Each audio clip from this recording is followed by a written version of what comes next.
In lesson 1.4, we're going to add and subtract polynomials. There's a lot of vocabulary that we need to get used to, so make sure you pause the video and write these things down and understand what the vocabulary words mean. Let's start with a monomial. A monomial is a type of polynomial. It's a number, a variable, or a product. Remember, product means multiply. A number, a variable, or a product of a number and one or more variables with whole number exponents. Whole numbers are numbers that start with 0, 1, 2, 3, and you could continue counting like that. No fractions, no negative numbers, so just those really easy numbers. Here are some examples of monomials. Notice that if you just have an ordinary number like 7, no variables in it, then that's a monomial. Or you can have just a variable with no numbers in it like x. That by itself is a monomial. We could multiply those together, 7 times x, and that product together is a monomial. Or we can have more variables, 9 times x times y squared. That's the product of 9 and x and y squared. That's a monomial because it's the product of a number and one or more variables. Notice that my exponents on all of these are whole numbers.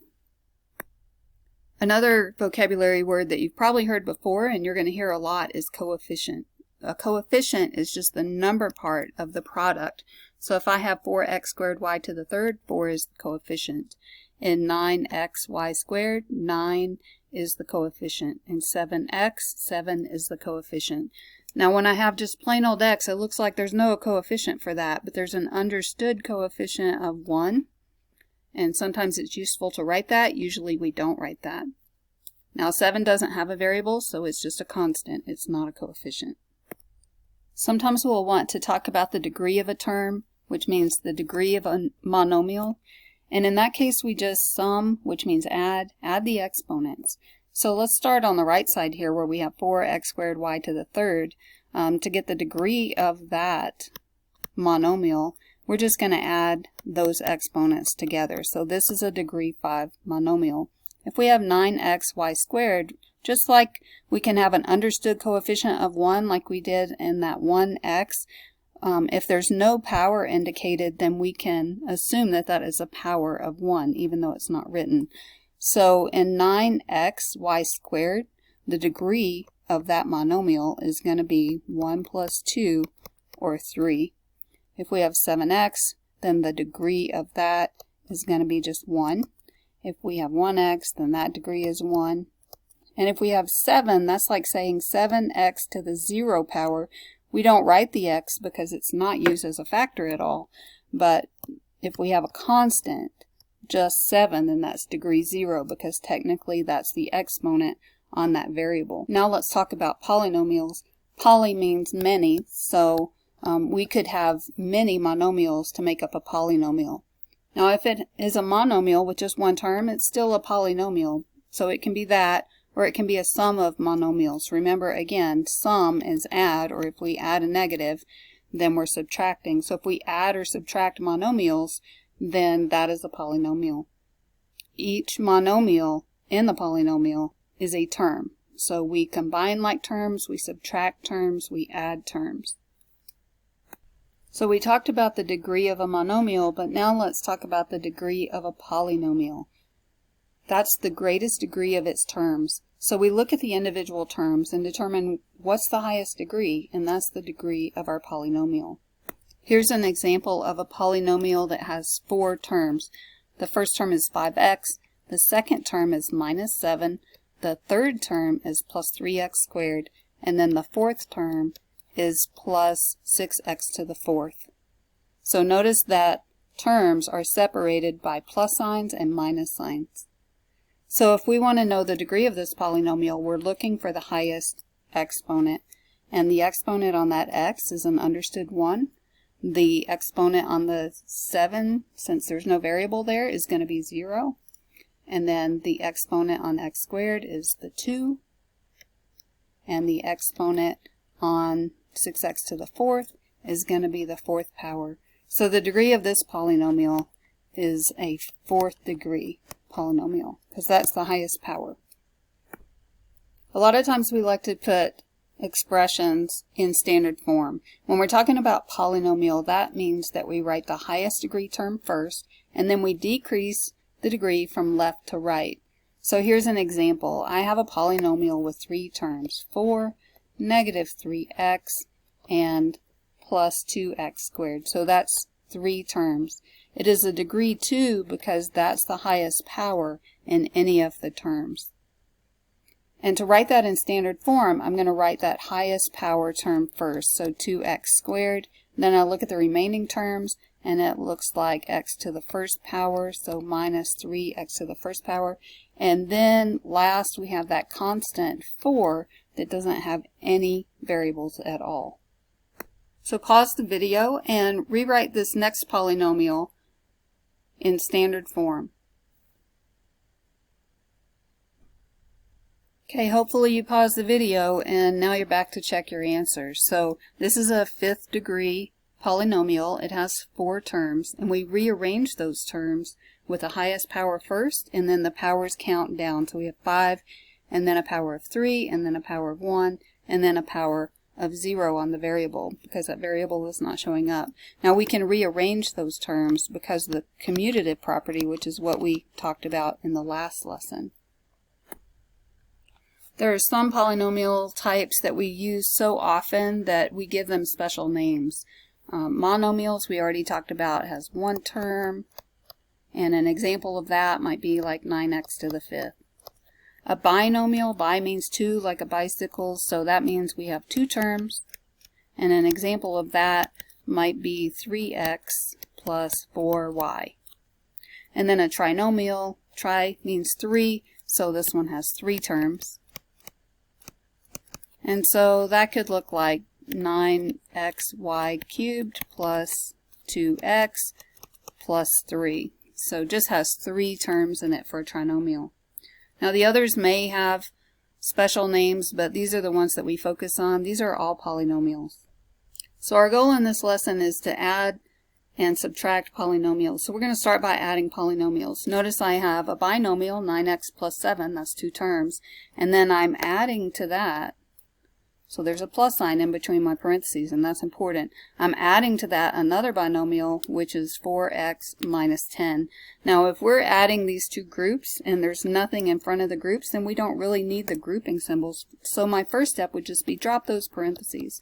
Now, what I'm really doing is distributing a 1 or multiplying a 1 times each group. There's an understood 1 here, but if I multiply by 1, it doesn't change anything. And right here, if I multiply 4x minus 10 by 1, it doesn't change anything. So basically, we drop the parentheses. Now, you don't have to write this step, but it's a good idea to show your like terms. We can rearrange these terms using commutative property and put our like terms together. That means the same variable raised to the same power. So I'm taking my 9x and my 4x and putting them together. And then I'm going to put my numbers, my plus 7 and my minus 10 together like that. Now I can see that these are like terms, and so I'm going to add the coefficients. I have 9 x's and I'm adding 4 more x's to that, so all together I have 9 plus 4 or 13 x's. Notice that the exponent doesn't change when we're adding or subtracting. And then on the numbers, 7 minus 10 is negative 3. I'm not going to write double signs there. I want to make sure that I simplify those signs. So 13x minus 3. In our next example, again, we have 2 groups, 2 polynomials that we're adding together because there's a plus sign in between the 2 groups. And there's nothing else except for that plus sign. So we can just drop those parentheses. So here's my first group. And then I'm going to add to that the second group. Don't need the parentheses. And there are a lot of terms here, but I just need to look to see which terms are like. Like terms mean we have the same variable raised to the same power. Now I like to start with the highest degree just because it helps me know if I've skipped anything. So I've got my 3w to the 3rd power, and then I'm going to add the w to the 3rd power, which is over there. Now let's look at my squares. I have minus 3w squared, and then there's a plus 5w squared. I can combine those like terms. Notice I'm taking the sign in front of that 3w squared. Since it's minus, I'm going to keep that minus with it on the line below. And now I want to add my w's, and there's only one term that has w in it, so that's fine. I just need to write it down. And then finally I have my numbers right here, which is plus 7 and minus 4. Now I can combine like terms. 3w cubed plus w cubed makes 4w cubed, or to the third power. And then I have a negative 3w squared and a positive 5w squared, so that's going to simplify to plus 2w squared. Then I've got that 2w that doesn't have anything to combine with it, and then when I combine my numbers, a plus 7 and a minus 4 gives me a plus 3. Now if you need to use your calculator to help you get those signs right, or the numbers right, then use your calculator for that. Don't miss it because of an arithmetic mistake. Be sure to add this first example for subtracting polynomials because it's not already in your notes. We said when we're adding, we can just drop the group, or if there's a positive 1 or nothing in front of our first group, then we can just drop those parentheses and that's fine. But if we have a minus in front of our group, then we have to distribute that minus through the parentheses to every term inside the parentheses. So I'm going to subtract 4y because negative 1 times 4y is negative 4y. And then here's what people miss, right? You also have to do that to the next term. So a negative 1 times a negative 5 gives me a positive 5 right there. Notice it just changes the signs of the terms that are inside the parentheses when you have a negative on the outside of the parentheses, or a minus sign on the outside of the parentheses. Now you might want to regroup or reorder your terms. So I have 12y minus 4y to put those like terms together, and then I have plus 7 and plus 5 together. If you don't want to write that step, then that's fine, you don't have to write it, but it really is a good way to collect your like terms. So I have 12y and I subtract 4y, that leaves 8y, and then 7 plus 5 is 12, and that's my final answer. Pause the video and try this next example. Double check, did you distribute that negative to every term, all 3 terms in that first group? Make sure that you did that. All those signs should change. And go ahead and check your answer. If you didn't get this answer, then make sure you look back through the work and see where your mistake is. I'm going to work one more example together on the back side of your paper. Make sure you add this problem to your notes. And I'm working this problem because it has a little bit of a difference. Instead of just a minus sign in between your two groups, there's a minus 3, and then remember that number next to the parentheses says 3 times the group, so negative 3 times the group. When we distribute that negative, the 3 is going to be distributed as well.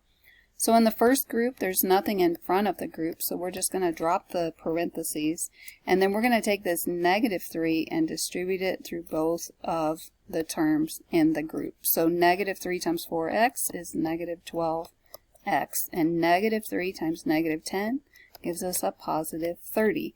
Again, if you need to use a calculator to get those signs right, then do that, and you'll get used to it, and you won't have to use the calculator as much. Now we can reorder our terms. 5x minus 12x plus 7 plus 30. And combining our like terms here, we have negative 7x. And combining our like terms here, 7 plus 30 is 37. So that's just one small difference that you need to be on the lookout for on these problems. Pause the video and then come back and check your answers. Alright, if you pause the video and work these problems, then you can double check your answers here. If you didn't get those answers, then look through the work and see where mistakes were made. If you did that and you don't have any questions, then you're ready to go to the practice. But remember, if you have questions, then make sure you ask those. Don't just go ahead, don't just copy things down. Make sure that you ask questions when you have them. Alright, practice is next, and then your mastery check. Good luck.